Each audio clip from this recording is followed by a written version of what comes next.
자, 그 다음에 이제 욥기를 봅니다. 욥기. 그럼 우리가 이제 누가복음 24장 44절이죠.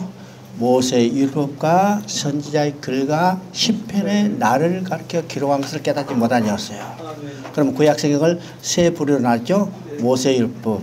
그러면 우리가 지금까지 배웠던 역사서를 우리가 모세의 율법이라고 부릅니다. 그 다음에 이제 선지자의 글은 선지서 17권을 이야기하고, 그 다음에 시편 하면 이건 다윗의 시편이 아니라 시가서 5권을 이야기합니다. 그럼 구약 성경 전체가 누구에 대해서 기록이요? 예수 그리스도 나에 대해서 기록한 겁니다. 이게 요한복음 5장 39절과 똑같은 내용이죠. 내용입니다. 그래서 우리가 이제 역사서 곧 모세의 율법은 다 살펴봤습니다. 그래서 이제 시편, 그죠? 시편 하면 5권의 시가서, 욥기, 시편, 잠언, 전도서, 아가서 이럽니다. 그런데 우리가 시편을 볼 때 대강 어떤 관념을 가지고 보느냐? 야, 이게 문학 작품이니까 인간의 감정을 노래하는 어떤 문학 작품 이렇게 생각을 합니다. 지금도 많은 목회자들이요 또는 성도들이 이 시편을 대할 때 그렇게 되죠. 그런데 시편도 누구를 진 거예요? 예수 그리스도를 진 겁니다. 그러니까 욥기, 시편, 잠언, 전도서, 아가서 모든 곳에서 누구를 만나냐? 예수 그리스도를 만나야죠. 그래서 요한복음 5장 39절을 여러분 암송하게 하는 겁니다. 왜요? 우리가 어떤 성경을 우리가 보고 읽는다 하더라도 그 속에서 누구를 만나냐? 예수 그리스도를 만나기 때문입니다. 그래서 이제 우리가 욥기, 시편, 잠언, 전도서, 아가서 세고 있는데 이 시편 5권이 시가서 5권이 기록한 시대적 이 배경이 어떤가 이것을 알면 이 내용을 우리가 좀 깊이 이해할 수 있죠. 그래서 우리가 잠언, 전도서, 아가서는 누가 썼냐면 솔로몬이 썼죠. 이 솔로몬이 썼다면 시대적 배경이 어디냐면 열왕기 상시대입니다. 그 다음에 시편은 몇 년에 걸쳐 기록되냐면 1000년이요. 왜일까요? 시편 150편 중에 제일 먼저 기록된 시편은 시편 90편입니다. 시편 90편은 누구의 시편이요? 바로 모세의 시편입니다. 그럼 모세의 시편이면 기록이 언제예요? 모세는 출애굽 시대니까 주전 1500년이죠. 그리고 마지막 기록된 것은 대강 137편 바벨론 포로 시대. 그럼 바벨론 포로 시대면 대강 주전 500년이죠. 그래서 1500년부터 1500년까지 그 기간이 1000년입니다. 1000년이기 때문에 한 사람이 기록이 안 되고 대강 5명의 저자를 이야기합니다. 그런데 시편 150편 중에 반을 다윗이 기록했어요. 그래서 우리가 시편 자체 표제에 다윗의 시가 73편이고 신약 성경에서 예수님이 이것은 다윗이 기록했다 이게 칭한 곳이 2편이 있습니다. 그래서 75편을 다윗의 저자로 말하고 있습니다. 그래서 시편 150편의 반을 다윗이 기록했기 때문에 우리가 시편 하면 어떻게 얘기해요? 다윗의 시편 이야기합니다. 다윗의 시편 이야기죠. 그러면 다윗의 시편이 하면 언제 시대적 배경이요? 사무엘 시대입니다. 그래서 사무엘, 상하 이 시대에 기록됐죠. 그런데 욥기는 언제 누가 기록했는지 아직도 알지 못해요. 그래서 욥기 자체가 가지고 있는 시대적 배경을 보게 됩니다. 그러면 욥기 자체가 가지고 있는 시대적 배경은 어떻게 우리가 추정할 수 있는가? 바로 욥기는 번제로부터 시작해서 번제로 끝나죠. 번제로부터 번제로 끝는데 욥이 번제를 어디서 번제를 드리는가? 여러분 출애굽 이후에 하면 번제를 어디서 누가 드려요? 성막에서 제사장이 드려죠. 근데 욥기에 나오는 번제는 욥이 자기 집에서 드려요.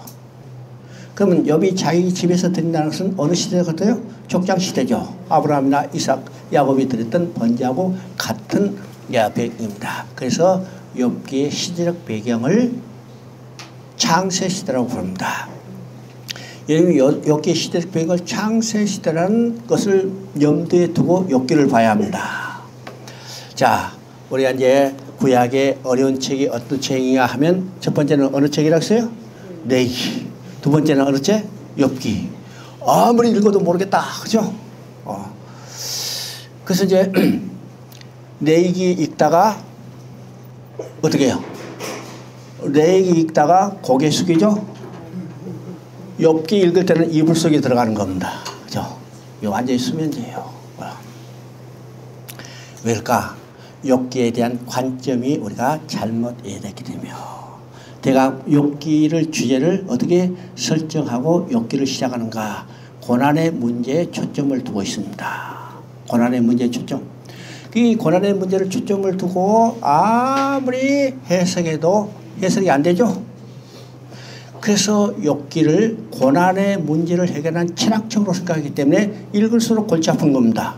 여러분요, 철학은 하면 할수록 골치 아픈 거예요. 그래요, 안 그래요?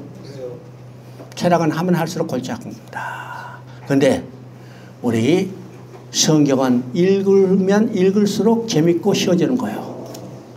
이해가 돼요? 이게 다릅니다. 그러면 욥기를 고난의 문제를 가지고 이걸 해결하는 데 주점을 두고 지금까지 연구했다면 욥기는 우리가 이 구사 볼 때, 관점을 볼 때는 야, 그 관점이 바뀌어야죠. 우리가 창세 시대라고 씁니다. 욥기의 시대적 배경을 창세 시대라고 씁니다. 그러면 창세 시대에 어떤 일이 벌어졌어요?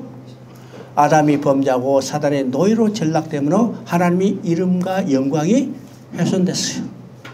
하나님의 구원 계획을 이루신 하나님의 마음은 뭐라고 했어요? 이사야서 48장 11절 암송하랬죠? 내가 나를 위하여 내가 나를 위하여 내 이름을 누구에게 욕되게 하리요 내 영광을 누구에게 찬달당하리요.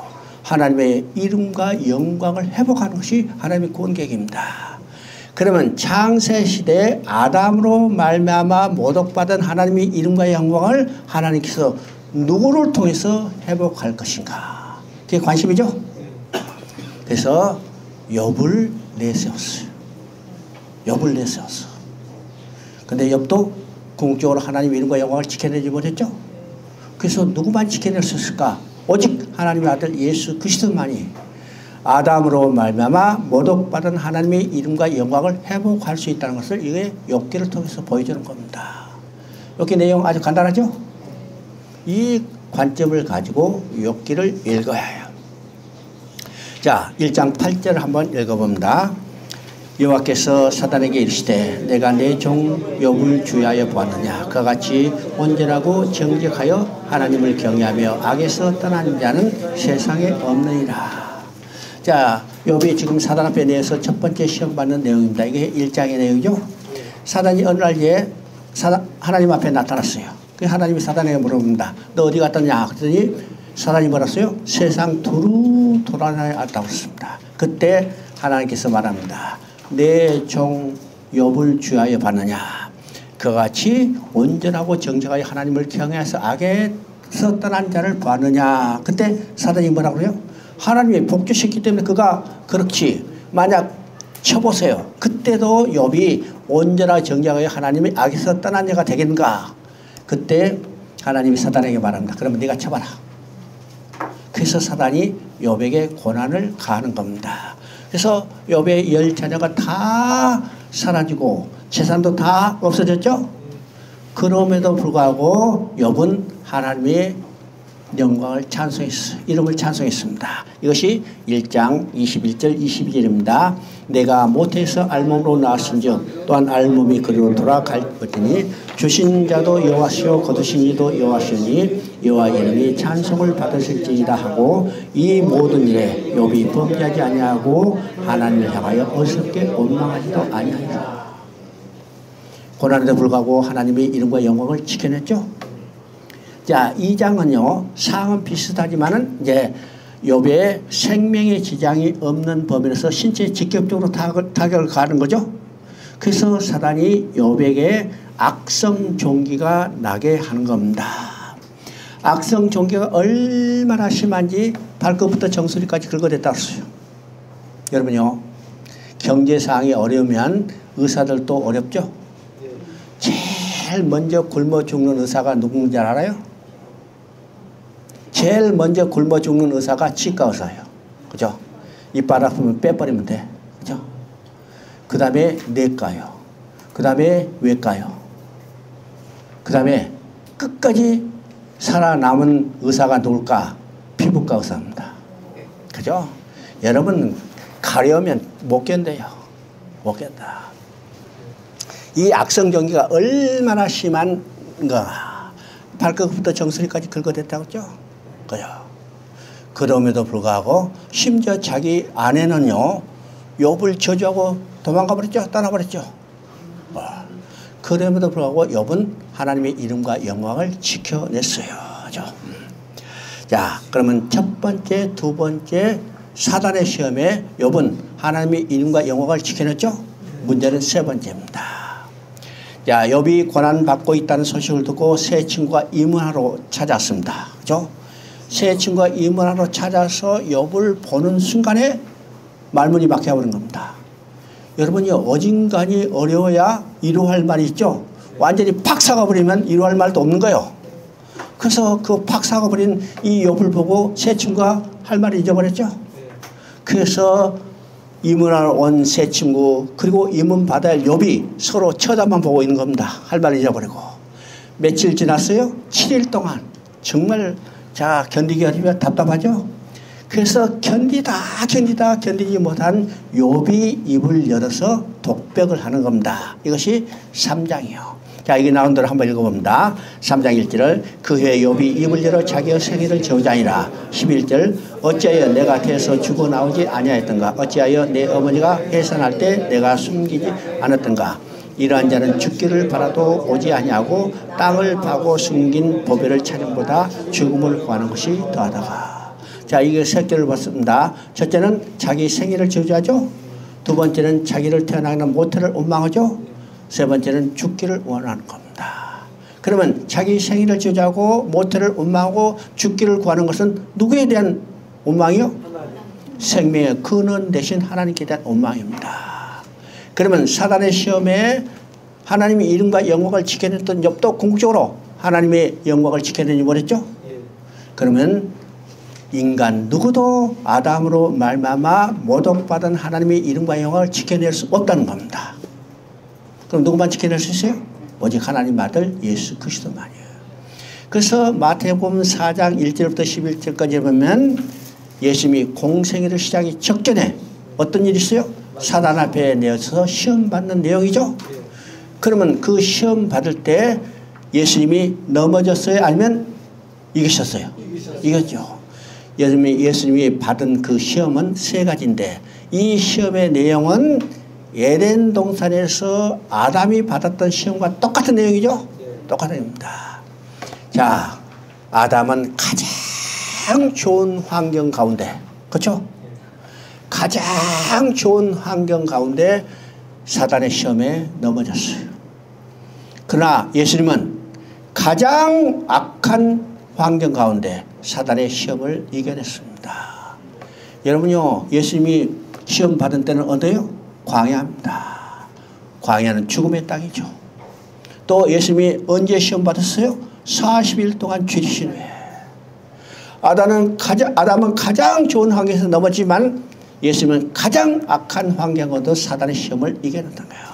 그래서 아담으로 말미암아 모독받은 하나님의 이름과 영광을 오직 예수 그리스도만이 지켜내고 회복될 수 있다는 것을 보게 되죠.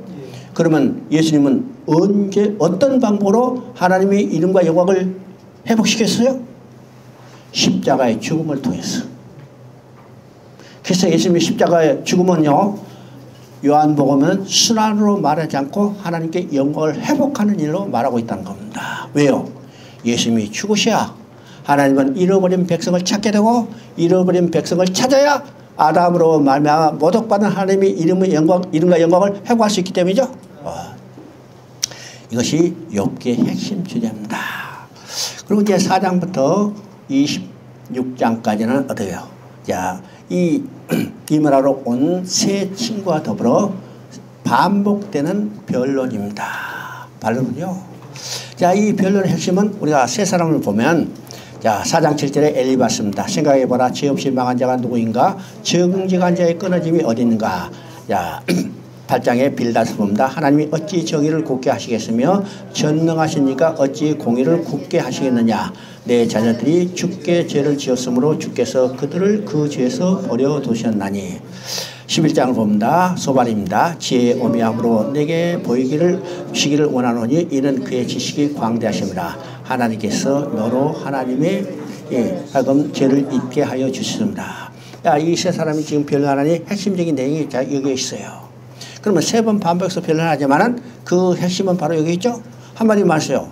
네가 지금 권하는 받은 것은 네 죄 때문이다. 죄 때문이야. 그래서 이 새친교는 한마디로 자, 율법적인 구원관, 행위 구원관입니다. 행위죠. 근데 지금 요번 이 새친과 3번 반복적으로 지금 계속해서 논박할 때 반박하면 어떻게 해요? 말이 막히기도 하죠.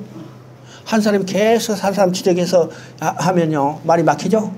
그래서 요번 때때로 하나님께 원망도 하고 새 친구라면 욕하기도 막 그래요.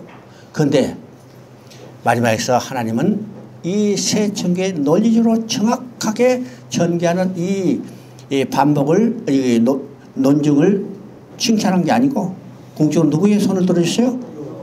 욥의 손을 들어줬습니다. 왜일까요? 이 새 친구가 가지고 있는 구원관과 욥이 가지고 있는 구원관이 다르기 때문이죠. 이 새 친구는 행위 구원관, 율법적인 구원관입니다. 그러나 욥은 때로 하나님께 원망하고 불평하고 하더라도 욥이 가지고 있는 구원관은 궁극적으로 하나님을 믿고 예수 그리스도를 믿는 구원관이라는 사실을 우리가 보게 됩니다. 자, 거기 어디 나타나는가? 16장 19절 봅니다. 지금 나의 증인이 하늘에 계시고 나의 중보자는 높은 데 계시니라. 여기서 정확히 중보자에 대해서 이야기하죠. 그리고 16장 21절 봅니다. 사람과 하나님 사이의 인자 그 이웃 사이에 중재하시기를 원하노라. 이 중재자가 어떤 일을 하는가? 하나님과 사람 사이에 중재하기를 원하는 거예요. 그러면 하나님과 사람 사이의 중재자는 누구요? 오직 우리 주 예수 그리스도입니다. 하나님과 사람 사이의 중보자는 한 분이시지 오직 우리 주 예수 그리스도라. 그러니까 이 중보자를 통해서 욥은 지금 뭘 믿고 있어요? 중보자 대신 예수 그리스도를 믿는 겁니다. 믿고 있는 거죠. 그 다음에 15장 25절 26절 봅니다. 내가 알기에는 나의 대속자가 살아계시니 마침내 그가 땅 위에 서실 것이라. 나의 가죽이 벗김을 당한 뒤에도 내가 육체 밖에서 하나님을 보리라. 자, 25절은요 정확히 대속자를 지금 증언하고 있죠. 나의 대속자가 살아계시니 마침내 그가 땅에 서실 것이다. 욥은요 그분이 언제 육신을 입고 이 땅에 오실지 아직 몰라요. 그러나 마침내 이 말은 반드시 오실 것을 확신하고 있는 거죠. 그래서 예수님은 이 땅에 오셨어요? 안 오셨어요? 오셨잖아요. 때가 참에 이 땅에 육신을 입고 오셨습니다. 아시죠? 그분이 누구요? 인자가 오는 것은 많은 사람을 위한 대속물이 되려 함이라. 대속자로 오신 겁니다. 그 다음에 나의 이 가죽이 벗김을 당하는데도 내가 육체 밖에서 하나님을 보라. 이건 부활신앙을 이야기하고 있습니다. 그러니까 욥은 때로는요 하나님께 원망불평하다 하더라도 그의 마음속에 이 우리의 구원자 되신 예수 그리스도를 정확히 믿고 있었다는 사실을 우리가 보게 되는 거죠. 자, 욥기 42장 7절 8절 읽어봅니다. 여호와께서 욥에게 이 말씀을 하신 후에 대만 사람 엘리바스에게 이르실 때 내가 너와 내 뒤 친구에게 놓아노니 이는 너희가 나를 가르쳐 말하는 것이 내 종 욥의 말과 같이 정당하지 못함이니라. 그런즉 너희는 수소 7과 순양 7을 가지고 내 종 욥에게 가서 너희를 위하여 번제를 드리라. 내 종 욥이 너희를 위하여 기도할 것인즉 내가 그를 기쁘게 받으리니 너희의 우매한 대로 너희에게 갚지 아니하리라. 이는 너희가 나를 가르쳐 말하는 것이 내 종 욥의 말과 같이 옳지 못함이라. 자, 모든 변론이 다 끝난 후에 하나님은 이 세 친구를 책망하시죠. 이 세 친구를 책망하고 짐승을 가져서 욥에 가서 번제를 드려달라. 욥을 지금 제사장 삼아 주신 거죠. 그래서 번제를 드려야 합니다.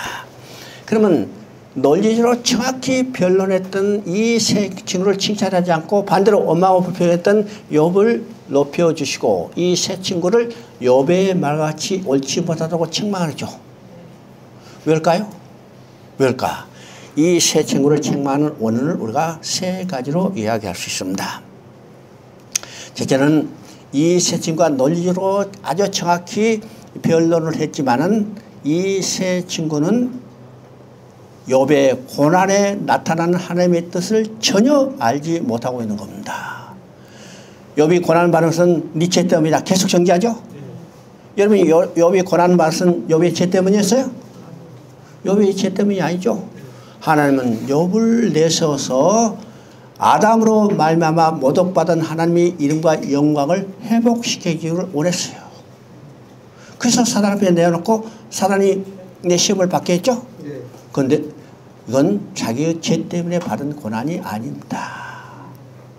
하나님의 뜻을 전혀 알지 못하고 있는 거죠. 두 번째는 어떤 것인가? 똑같은 논리예요. 네가 고난받는 것은 네 죄 때문이다. 너는 죄인이야. 그렇죠? 네가 고난받는 것은 네 죄 때문이야. 너는 죄인이야. 여러분요, 인간의 죄는 누구만이 정죄할 수 있어요? 인간의 죄는 하나님만이 정죄할 수 있어요. 그러면 이 세 친구가 욥이 너는 죄인이야 라고 정죄하는 것은 자기들이 어떤 이치에 있다는 거예요? 하나님과 같은 이치에 있다는 거예요. 그래서 이 세 친구를 지금 책망하는 겁니다. 또 세 번째도 같은 논리죠. 네가 고난받는 것은 네 죄 때문이야. 너는 죄인이야. 그죠? 고난받지 않는 우리는 죄가 없어. 우리는 의인이야. 그죠? 성경 뭐라 말해요? 의인은 없나니 하나도 없다. 모든 사람이 죄를 범했으니 하나님이 영광에 이르지 못하셨죠? 근데 이 세 친구는요, 욥을 정죄하면서 자기는 스스로 의롭다는 것을 내세운 겁니다. 의인이라고 내세운 거예요. 하나님은 그래서 그들을 책망하시는 겁니다. 정말이죠? 욥기 한번 볼까요? 욥기 4장 17절 한번 읽어봅니다. 17절 욥이 늙어 나이가 차서 죽었더라. 그러면 이제 욥이 고난을 받은 후에 견뎌내서 하나님이 축복해 줬죠. 야, 2배나 축복해 줬어. 그 앞에 보니까 어마어마하죠. 여러분 보세요. 얼마나 축복을 받았는가. 욥이 말년에 욥에게 처음보다 더 복을 주시니 그가 양 얼마? 14,000마리, 낙타 6,000, 그다음요 소 1,000결이, 암낙이 1,000. 여보세요. 소 1,000마리면 얼마나 되겠어? 어? 한 마리에 500만 원, 여 1,000만 원 되냐? 2천만, 큰 건 2천만. 이야, 대단하죠. 얼마나 큰 부자가 됐어요. 그래서 많은 사람들은요, 이것에 중점을 둡니다. 야, 여러분도 고난을 이겨내면 하나님이 축복 준다. 그래서 이빨 꽉 물고 고난 잡으라. 이빨 꽉 물면 이빨만 부러져요. 그죠? 이게 이야기 아닙니다. 여러분 보세요. 4장 17절에 욥이 늙어 나이가 차서 죽었더라. 아무리 그가 재산이 많다 하더라도 다 빈손으로 가게 돼 있습니다. 빈손으로 가죠. 우리의 핵심 뭐예요? 하나님을, 예수 그리스도를 믿어야 해요. 예수 그리스도를 믿어야 어디 가요? 천국에 가는 겁니다. 하나님 앞으로. 이게 욥의 핵심이요. 핵심이죠. 그 다음에 우리가 시편을 봅니다. 시편 아까 이야기한 것처럼요, 1000년에 걸쳐서 5명의 저자가 기록되어 있었습니다. 그러면 시편은 아까 얘기했처럼 75편을 다윗이 기록했다고 그러죠. 그래서 우리가 다윗의 시편이라고 그럽니다. 우리가 다윗의 시편이라 하면 시편 전체가 어떻게 되는가? 다윗을 저자로 해서, 다윗을 등장인물로 해서, 다윗의 경험한 사건을 통해서 예수 그리스도가 당하실 일에 대해서 계시하고 있는 겁니다. 그렇죠? 그럼 여기서 다윗 하면 우리가 누구를 대체해요? 예수님을 대체해요. 다윗이 경험한 사건은 누가 당하실 일이요? 예수님이 당하실 일이죠. 그래서 다윗을 저 자리에서 다윗을 등장하면서 다윗의 경험을 통해서 예수님이 겪으실 일에 대해서 계시하고 있다는 사실을 우리가 보게 됩니다. 그래서 시편에는요, 예수님의 생애가 그대로 나타나 있습니다. 그죠? 여기 이제 나와 있는 대로 한번 읽어봅니다. 이제 탄생은 2장 6절에 나오죠. 너는 내 아들이라 오늘날 내가 너를 낳았도다. 그 다음에 순환은 22편입니다. 개들을 나를 여쌌으며 악한 무리가 나를 둘러 내 수족을 찔른다이다. 여러분 시편 22편을 보면요, 예수님이 십자가에 순환 당하시고 장사되고 이 부활하신 이 모든 내용이 우리가 비디오를 보는 것처럼 자세히 기록됐어요. 다른 말은요, 우리가 시편 22편을 읽으면 예수님이 순환 장면을 비디오로 보는 것처럼 머리에 연상하고 읽어야 해요. 자, 그 당시 비디오가 있었다면 비디오로 찍어서 오늘 우리가 영상으로 보냈을 텐데 그때 비디오가 없으니까 글로 써야죠. 그냥 오늘 비디오가 있으니까 우리가 비디오를 보는 것처럼 읽으면서 그것을 머릿속에 연상을 하고 읽어야 합니다. 그 모습이 얼마나 자세히 기록되는가를 우리가 볼 수가 있습니다. 그렇죠? 시편 22편 1절에 하나님이 어찌 나를 버리시나이까 엘리엘리 라박사박다니. 이것은 어디에 나와요? 마태복음 27장에 예수님이 숨을 거두면서 부르짖죠. 이게 그대로 나와요. 예수님이 창에 찔린 것이 그대로 나오고 예수님이 옷을 가져가기 위해서 이 군병들이 제비 뽑는 것도 시편 22편에는 그대로 묘사되어 있습니다. 그렇죠? 그 다음에 16편은 예수님의 부활입니다. 그래서 16편 10절이죠. 주의 거룩한 자로 멸망시키지 않을 것을 썩지 않을 것입니다. 자, 10편 16편 10절은요, 사도행전에 유명한 두 분의 설교가 있습니다. 유명한 두 사람의 설교는 누굴까요? 첫째는 2장에 나오는 베드로의 설교입니다. 그 다음에 또 한 사람은 13장에 나오는 바울의 설교죠. 여러분, 이 설교는요, 오늘 기독교가 가장 모범적으로 본받아야 할 복음적인 설교예요. 그죠?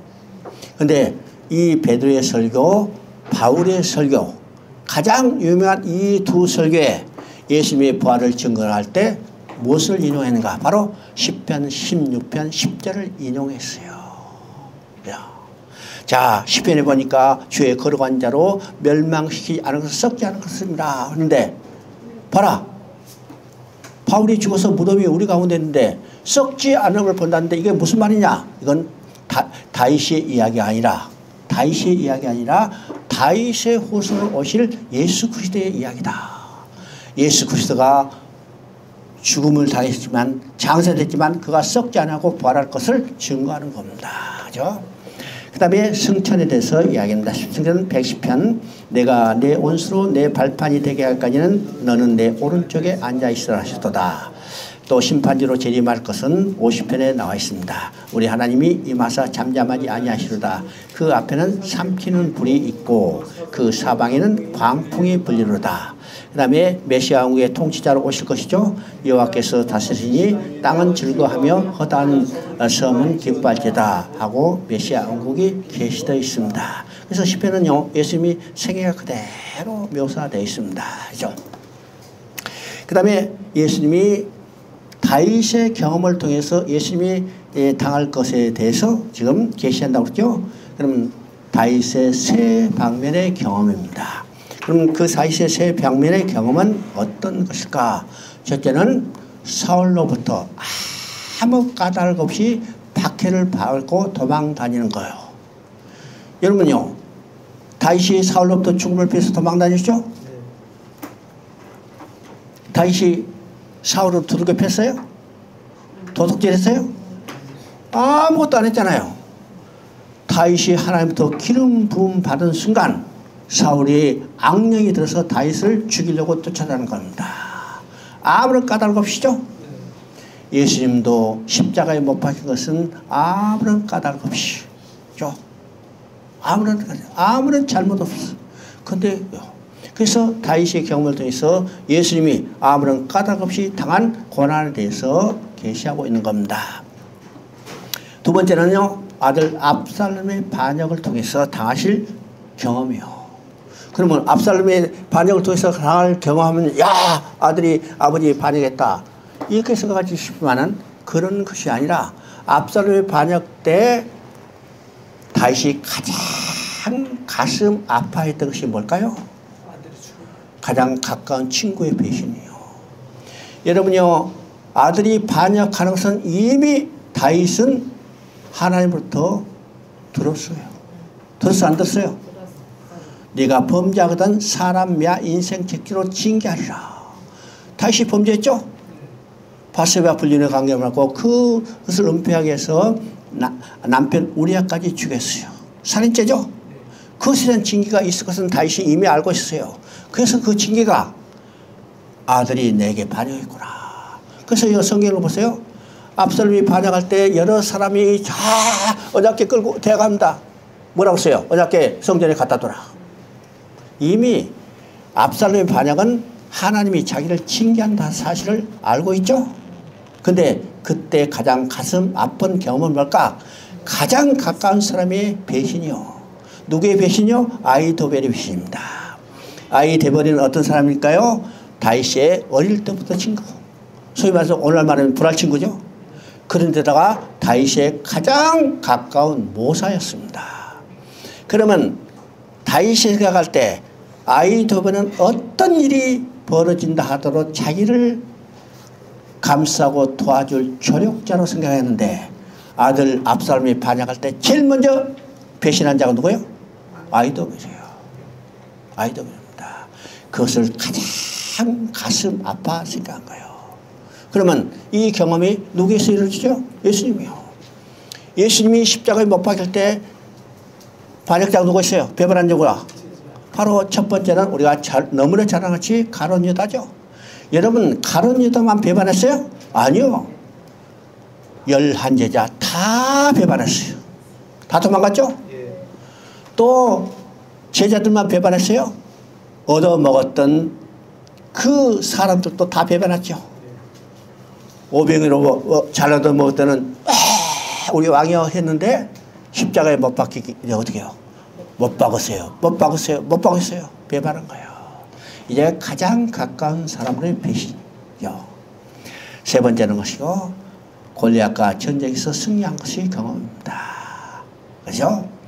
그래서 이 골리앗과 전쟁에서 승리한 경험, 우리가 10편, 20편, 21편을 보면 이건 전쟁이십니다. 전쟁이시죠? 이게 골리앗과 전쟁할 때 승리한 것을 경험을 해서 이 시편을 지은 겁니다. 그래서 이 새 방편의 다윗의 경험을 통해서 예수 그리스도께서 당하실 경험을 이야기하고 있다는 것을 우리가 보게 됩니다. 자, 시편 1편을 한번 읽어봅니다. 2편, 길지만은 다 읽어봐요. 복 있는 사람은 악인들의 꾀를 따르지 아니하며 죄인들의 길에 서지 아니하며 오만한 자들의 자리에 앉지 아니하고 오직 여호와의 율법을 즐거워하여 그의 율법을 지하로 묵상하노라. 그는 시냇가에 심은 나무가 철을 따라 열매를 맺으며 그 잎사귀가 마르지 않가 같으니 그가 하는 모든 일이 다 형통하리라. 악인들은 그렇지 아니하며 모든 오직 바람에 나는 기와 같도다. 그러므로 악인들은 심판을 견디지 못하며 죄인들이 의인들의 모임에 들지 못하리로다. 모든 의인들의 길은 여호와께서 인정하시나 악인들은 길을 막으리라. 자, 이 시편 1편을 암송하는 사람이 많죠? 어떤 미국의 신학자가 자기 이제 논문을 쓰기 위해서 설문을 성도들한테 이제 조사를 했어요.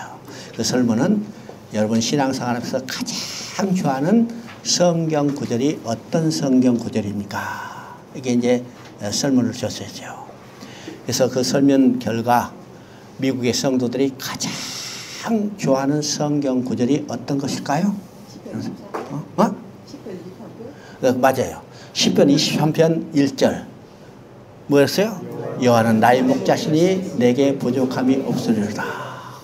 정말 미국의 성도들뿐만 아니라 한국의 성도들도 좋아하죠. 한국의 성도들뿐만 아니라 중국의 성도들도 좋아요.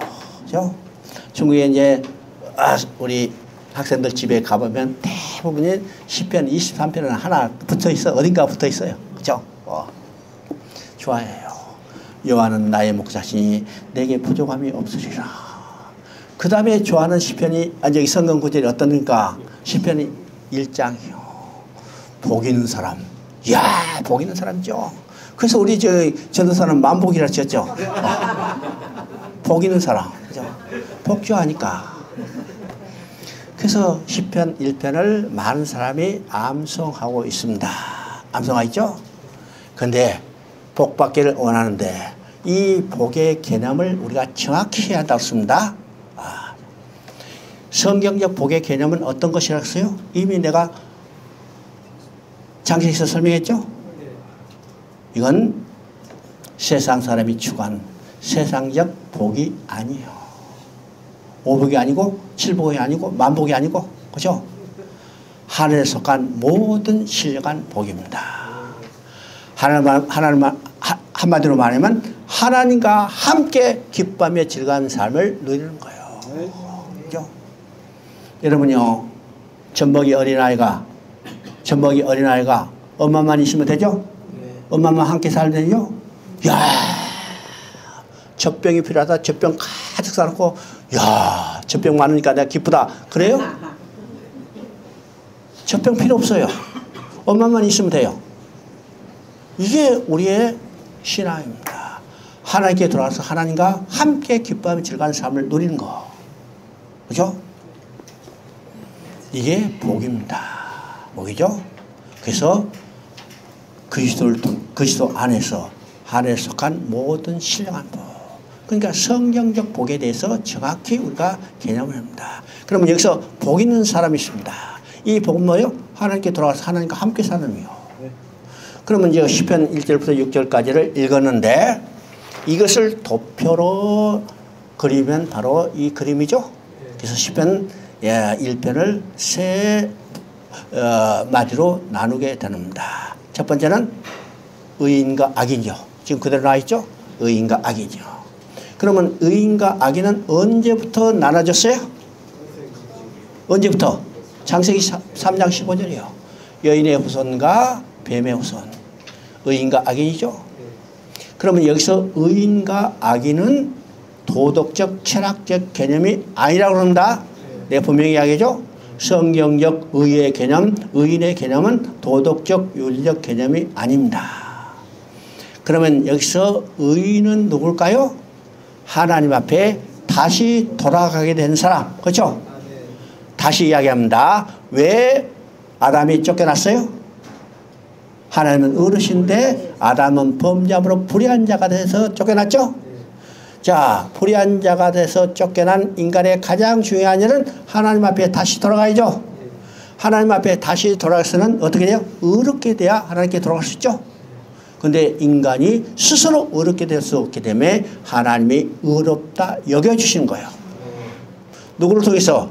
여자의 후손을 보내서 가죽 옷을 지업해서 의롭게 여겨주시는 거죠. 그러면 다른 말해서 의롭게 되는 것은 예수 그리스도를 믿는 거고 의인은 예수 그리스도를 믿는 사람이에요. 이해가 돼요? 다른 말로 하나님께 돌아갔다는 거예요. 악인은 누굴까요? 예수 그리스도를 믿지 않는 사람. 이게 의인과 악인의 구별이죠. 다시 이야기하지만은 성경적 의인의 개념은 철학적 윤리적 개념이 아니라는 거예요. 자, 이것이 이제 두 부류로 나눠 있습니다. 그래서 두 번째는 두 부류에 나눠진 사람들이 각각 가는 길이 있어요. 가는 길이 있죠? 그래서 의인은 의인의 길을 가고 악인은 악인의 길을 가는 겁니다. 세 번째는 길을 가다 보면 종점이 나타나죠? 종점이 납니다. 그래서 의인은 의인의 길을 가고 그 종점은 어디요? 생명입니다. 다른 말하면 천국에 들어가는 거죠? 악인은 악인의 길을 가고 그 종점은 사망이요. 다른 말하면 지옥에 들어가는 겁니다. 이게 시편 1편입니다. 그렇죠? 다시 읽어볼까요? 시편 1편 1절부터 6절까지 다시 읽어봐요. 복 있는 사람은 악인들의 꾀를 따르지 아니하며 죄인들의 글에 서지 아니하며 오만한 자들의 자리에 앉지 아니하고 오직 여호와의 율법을 즐거하여 그의 율법을 죄하러 묵상하는 자도다. 그는 시냇가에 심은 나무가 철을 따라 열매를 맺으며 그 잎사귀가 마르지 않을 것 같더니 그가 하는 모든 일이 다 형통하리로다. 악인들은 그렇지 아니하며 오직 바람이 나는 저와 같도다. 그러므로 악인들은 심판을 견디지 못하며 죄인들의 의인을 mol에 들지 못하리로다. 우리 의인들의 길에 여러분이 악인들의 길은 망하리로다. 자, 이것이 이제 전체 틀이고, 여러분 이제 이 내용들을 보면요, 유도순 목사님 쓴지의 내용들을 이렇게 보면 자주 잘 묘사가 되어 있습니다. 그죠? 그래서 여러분이 다른 책은 모른다 하더라도 유도순 목사님 세 책은 꼭 한번 읽어보세요. 첫째는 로마서, 두 번째는 창세기, 세 번째는 시편을 한번 찾아서 사서 읽어보시기 바랍니다. 야, 여기서 형통하리라 그랬죠. 형통하리라. 이 형통도 가끔 곡해하기도 해요. 야, 내가 원하는 대로 부자 되고 높은 지에 올라간다. 이게 형통이라고 생각하지만은 이 형통도 근본적인 의미는 하나님이 보시기에 좋았다는 거예요. 하나님 보시기에 좋았다는 거, 이게 형통한 겁니다. 이해가 되죠? 자, 시편은요, 이 구도로 다 되어 있어요. 여러분 한번 살펴보세요. 다 구도로 되어 있습니다. 그래서 이 구도로 이 양쪽 진영이 서로 드러나서 쟁투하는 내용이 나는데 시편 146편부터는 이 두 진영이 사라져요. 사라져요. 오직 하나님 앞에서 가서 하나님을 찬양하는 것으로 나타나죠. 그래서 여러분 보면요, 시편 146편부터는 할렐루야가 나옵니다. 할렐루야죠. 그래서 146편은 내가 찬양하고, 147편은 우리가 찬양하고, 148편은 교회 공동체가 찬양하고, 그죠? 그 다음에 149편에는 새 노래로 찬양하고, 그죠? 그런 이제 150편이 완전히 결론입니다. 자, 150편 1절 한번 읽어봅니다. 할렐루야, 그 성소에서 하나님을 찬양하며 그의 권능의 궁창에서 그를 찬송할지어다. 6절을 보면 호흡이 있는 자마다 여호와를 찬양할지어다. 할렐루야, 아멘. 그러면요, 150편은 6절에 다 공통으로 나오는 거 왜요? 여호와를 찬양한다. 할렐루야. 그러니까 6절 전체가 여호와를 찬양하는 수로 끝내죠. 그러면 시편 1편은 뭘로 시작했어요? 복 있는 사람은 이렇게 시작됐죠. 그리고 시편 150편 마지막은 여호와를 찬양하는 할렐루야 이렇게 됐습니다. 그러면 그 중간에 딱 떼버리고 시작과 끝만 연결되면 어떻게 해요? 복 있는 사람은 여호와를 찬양하는 사람이라. 누가? 누가? 저 사람? 아니요, 내가요. 여러분 찬양하죠? 안 했어? 나는요 정말 음치했어요. 음치요. 근데 하나님의 은혜로 그래도 지금은 찬송 따라 부르죠? 내가 예수 믿고 얼마 안 되죠. 우리 집사람하고 둘이서 예배드리면 찬송 부르다 맨날 싸웠어요. 박자 틀린다고, 음정 틀린다고. 그렇죠? 근데 지금은 안 그래. 잘은 못 불러도 비슷하게 부르잖아요. 불러요. 그래서 계속 찬송 불러요. 하나님은요, 박자 음정에 관여하지 않습니다. 그렇죠? 내 마음으로 부르는 이 찬송을 들으시는 거예요. 네. 그래서 복 있는 사람은 어떤 사람인가? 바로 여호와를 찬양하는 사람입니다. 그러면 우리가 여호와 찬양할 때 어디서 찬송해요? 저 바닷가에 가서? 한라산 꼭대기 가서? 아니요. 하나님 앞에 가서 찬양하는 거죠. 그러면 하나님 앞에 누구를 통해서 나아갈 수 있어요? 예수 그리스도를 통해서 나가는 겁니다. 그러면 시편 전체가 누구를 증거해요? 예수 그리스도를 증거하는 겁니다. 그러면 시편을 한마디로 말하면 복 있는 사람은 예수 그리스도를 통해서 하나님 앞에 나아가서 하나님을 찬양한 사람입니다. 이게 시편이요. 시편이 아주 150편으로 굉장히 그 분량이 많지만은 한 문장으로 우리가 정리할 수 있습니다. 우리 다시 따라합니다. 복 있는 사람은 다시 해요. 복 있는 사람은 예수 그리스도를 통해서 하나님 앞에 나아가서 여호와를 찬양하는 사람이다. 누가? 내가. 시편이 어려운 게 아니죠.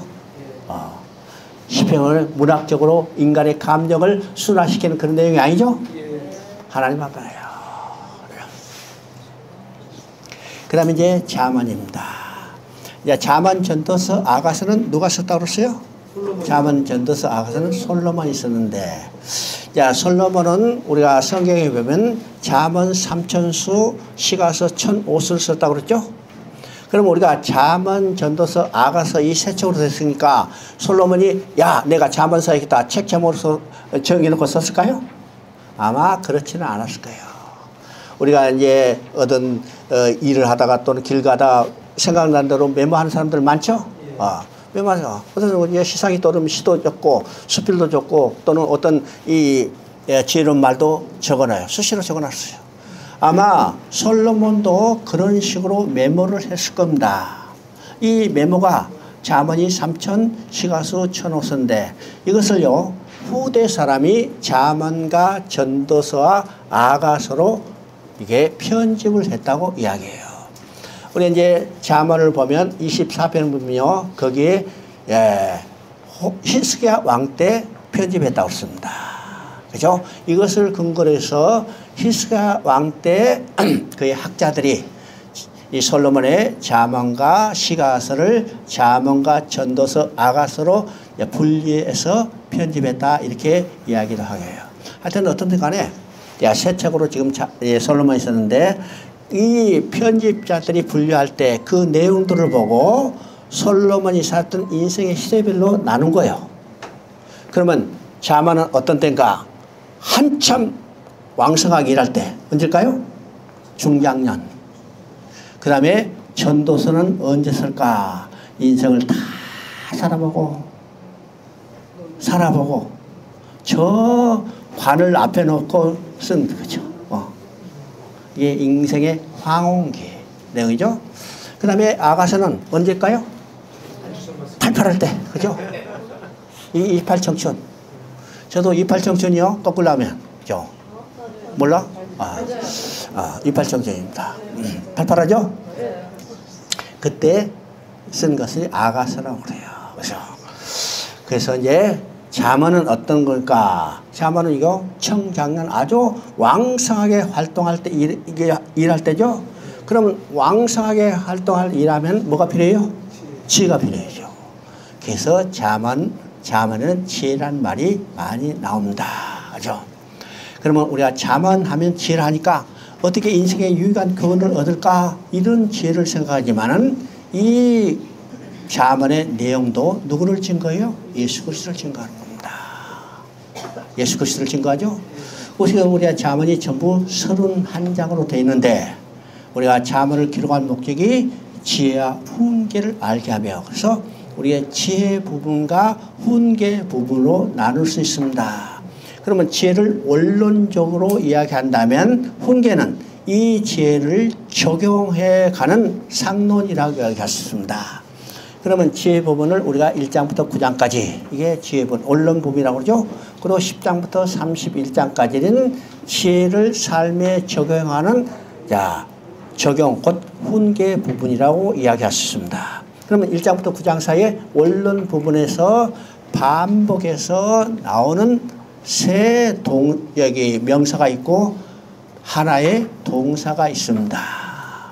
그러면 이 세 동사는 어떤 것일까? 지금 우리가 지혜서를 하니까 지혜라는 말이 제일 많이 나오죠? 우리가 보면 39번 정도 나옵니다. 그래요? 그 다음에 두 번째 많이 나오는 단어가 아들이요. 아들이 26번 정도 나옵니다. 그 다음에 또 하나의 단어는 음녀, 미련한 여자입니다. 이것이 한 18번 정도 나오죠? 그러면 또 동사로 나오는 단어가 있는데 이건 초청한다, 부른다는 말입니다. 초청한다, 부른다. 자, 그러면 우리가 이 세 개의 명사와 하나의 동사를 가지고 그림을 그려보면 이런 형태죠? 이런 형태입니다. 가운데 아들이 있고 한쪽에는 지혜가 있고 한쪽에는 누가 있어요? 음녀가 있습니다. 그래서 가운데 아들을 두고 양쪽에서 초청하죠? 부르는 거예요. 한쪽에는 지혜가 야 여기 맛있는 거 있으니까 놀러와 그러죠. 또 한쪽에는 음녀가 야 여기 재밌는 거 있어요 놀러와. 이게 서로 초청하고 부르는 겁니다. 그러면 이 가운데 있는 아들이 누구의 초청에 일어나서 완전히 운명이 달라지죠? 지혜의 초청에 응하면 생명이요. 음녀의 초청에 응하면 뭐예요? 사망입니다. 이건 언제부터 시작된 구도예요? 언제부터 시작된 구도예요?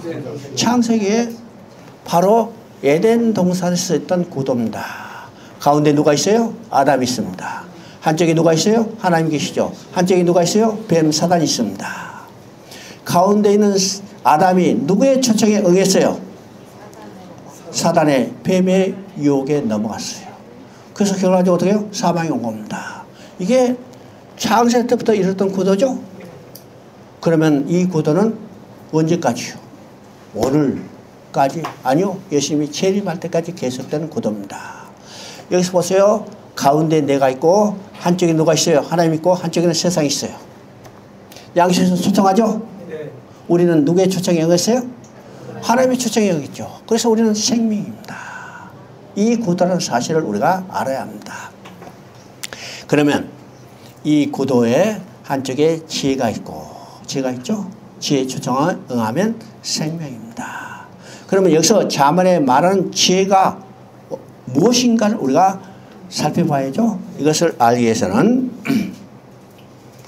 자문 8장 22절 23절 한번 읽어봅니다.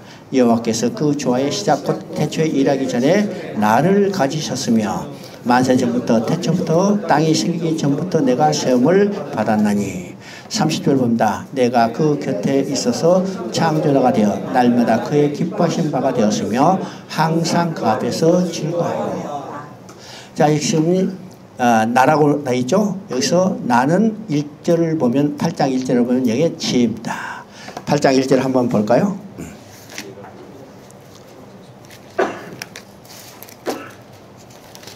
8장 1절 지혜가 부르지 아니하며 명철이 소리 높이지 않느냐. 그래서 이제 이게 나는 지혜입니다. 그럼 이 말은요, 여호와께서 그 조화의 시작 곧 일하기 전에 지혜를 가지셨으며, 그죠? 30절이니까 지혜가 그 곁에 있어서 창조자가 되어. 그러면 이 내용은 지혜의 선제성을 이야기하죠. 그 다음에 지혜의 창조주를 이야기합니다. 그럼 여기서 말하는 지혜는요, 선제했으며 창조주라는 것을 말하고 있죠. 그러면 지혜가 선제하고 창조가 되는 것을 통해서 지혜가 누구인가를 알아보는 겁니다. 그 알기 위해서 우리는 어디로 가요? 요한복음 1장으로 갑니다. 자, 요한복음 1장 3절, 1절부터 3절까지 한번 읽어봅니다. 성경을 한번 찾아보십시다.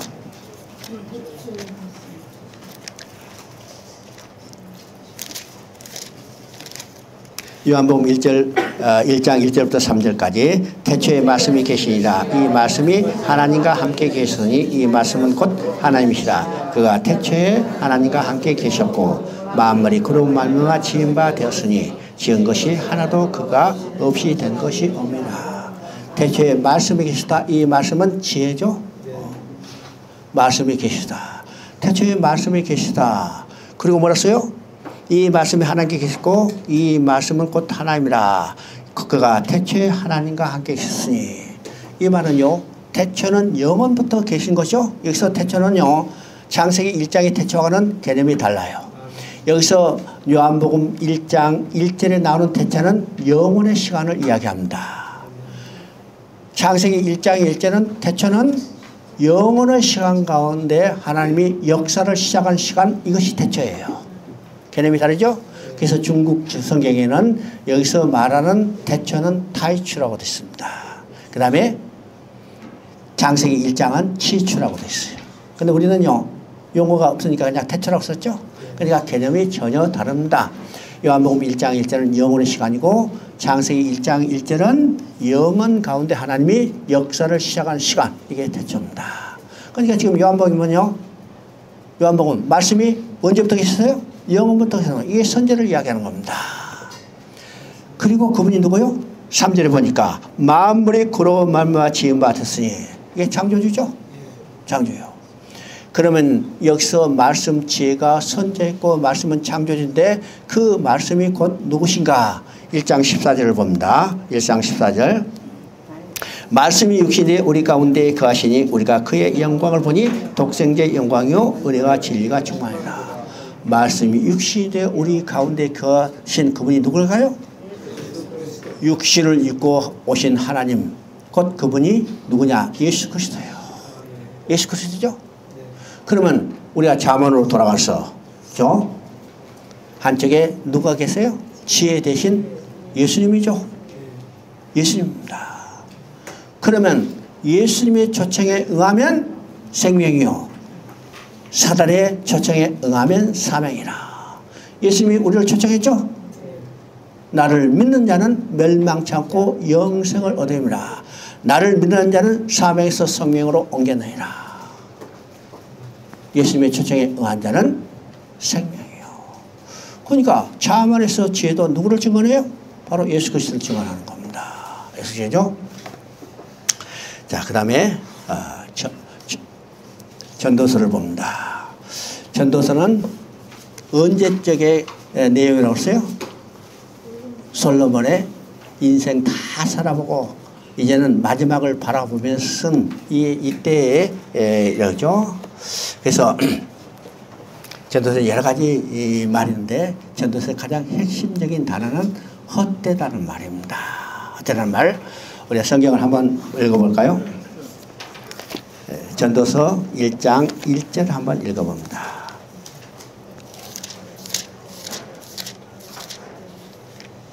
전도서 1장 1절. 다윗의 아들 예루살렘 왕 전도자의 말이니라. 자, 1장 12절 한번 읽어봅니다. 나 전도자는 예루살렘에서 이스라엘 왕이 되어. 자, 여러분요, 두 성경 구절을 읽었는데 여기에 정신없이 읽으면 어떻게 돼요? 다윗의 아들 예루살렘 왕 솔로몬의 말씀이라. 이렇게 정신없이 읽으면 이렇게 해요. 그렇죠? 근데 여기서 솔로몬이라는 이름은 없죠? 이것이 객관적으로 보면요, 이 저자가 솔로몬인 것을 분명히 알 수 있는데 여기서 솔로몬이라는 말을 쓰지 않고 전도자로 썼어요. 왜 그럴까요? 왜 그럴까? 이제는 자연인 솔로몬이 아니라 그가 인생을 다 살아보고 이제는 인생의 의미가 무엇인가를 후대에 전해주는 전도자가 됐다는 거예요. 그래서 솔로몬이라는 저자가 분명하지만 솔로몬의 이름을 쓰지 않고 전도자라고 이름을 썼습니다. 그렇죠? 그리고 이제 1장 2절을 봅니다. 전도자가 이르되 헛되고 헛되고 헛되고 헛되오니 모든 것이 헛되다. 여기서 몇 번이나 반복돼요? 한 절에 5번이나 반복돼요. 그러면 그 말이 반복된 한 절 또는 한 장에서 똑같은 말이 반복되면 그 말이 중요하다는 의미죠. 그러면 한 절에서 가장 지금 똑같은 말이 반복되는 것이 전도서 1장 2절입니다. 여러분 성경을 보면요, 똑같은 말이 가장 반복되는 절이 어디 나는가? 민수기 9장 23절입니다. 민수기 9장 23절에 보면요, 자, 모세가 이스라엘 백성을 다 지정하고 이제는 시내산을 출발할 그때 지금 마지막으로 훈시하는 내용입니다. 훈시한 내용일 때 어떤 내용이요? 여호와의 명령대로. 왜요? 군대가 행진한 것은 지간의 명령대로. 군대가 움직인 것은 지간의 명령대로 해야죠. 그래서 여호와의 명령대로, 여호와의 명령대로, 여호와의 명령대로 이것을 강조하고 있습니다. 근데 거기서 3번 나오는데 여기는 몇 번 나와요? 5번이 나오죠. 이 헛되다는 말이 얼마나 의미가 있는가를 보게 하자는 거죠. 그래서 전도서 전체는 이 헛되다는 말이 37번 정도 반복됩니다. 그러면 헛되다는 말이 반복되기 때문에 인생의 허무를 노래하는 허무 주제의 노래인가 아니라는 거예요. 인생을 다 살아보고 인생이 추구하는 모든 것은 다 헛되고 인간의 본분이 무엇인가를 깨우치게 하는 책이 전도서라는 겁니다. 그렇죠? 자, 우리가 1장 3절을 한번 봅니다. 자, 거기서 전도자가 이고 헛되니 모든 것이 헛되도다. 사람이 해 아래서 수고하는 모든 수고가 자기에게 무엇이 유익한고, 여기죠? 해 아래 수고하는 모든 수고가 자기에게 무엇이 유익한고 한가 그렇습니다. 자, 이것은 자, 이 의문 형태로 되어 있죠.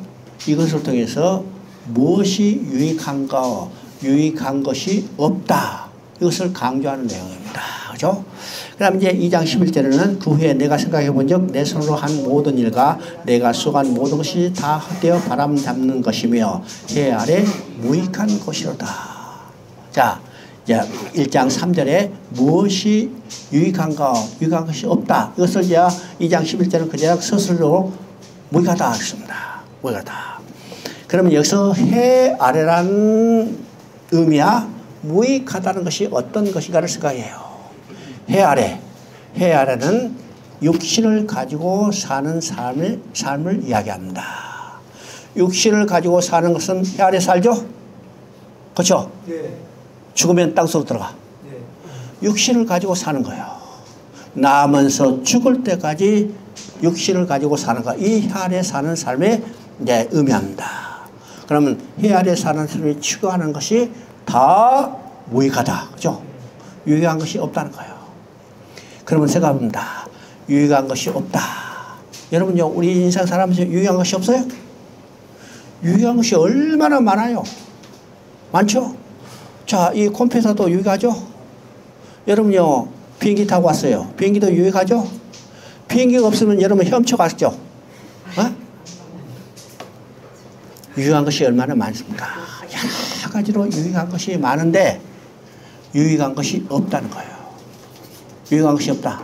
그러면 여기서 유익한 것이 없다는 것은 만족한 것이 없다는 겁니다. 만족한 것이 없다. 그러면 뭐가 만족한 것이 없을까요?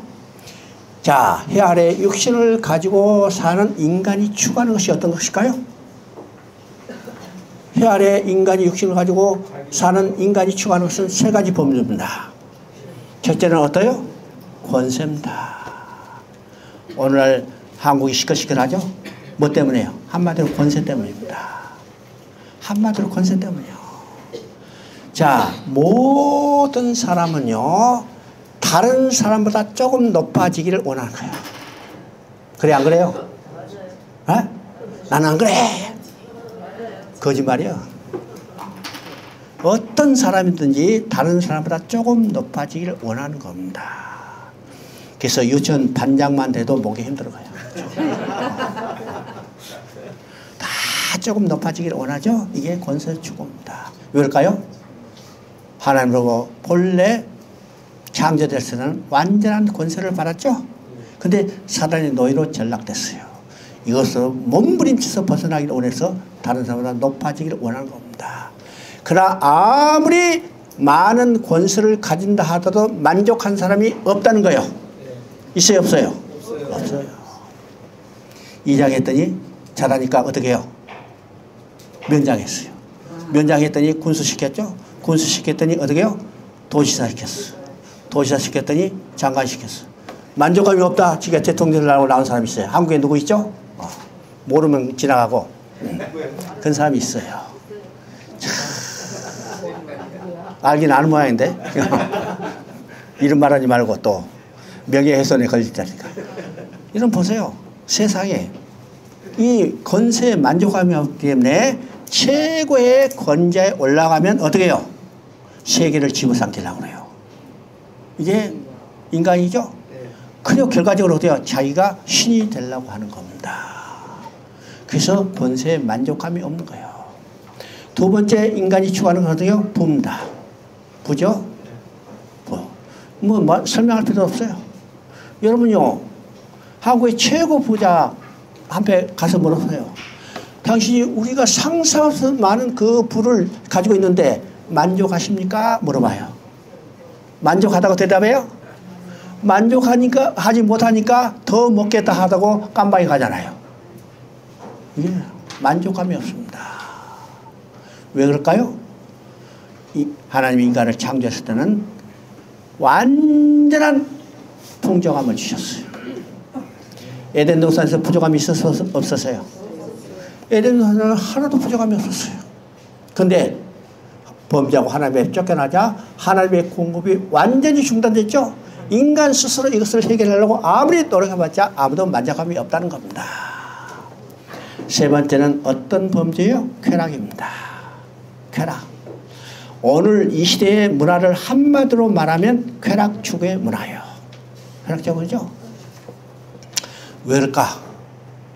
하나님을 떠난 인간들이요.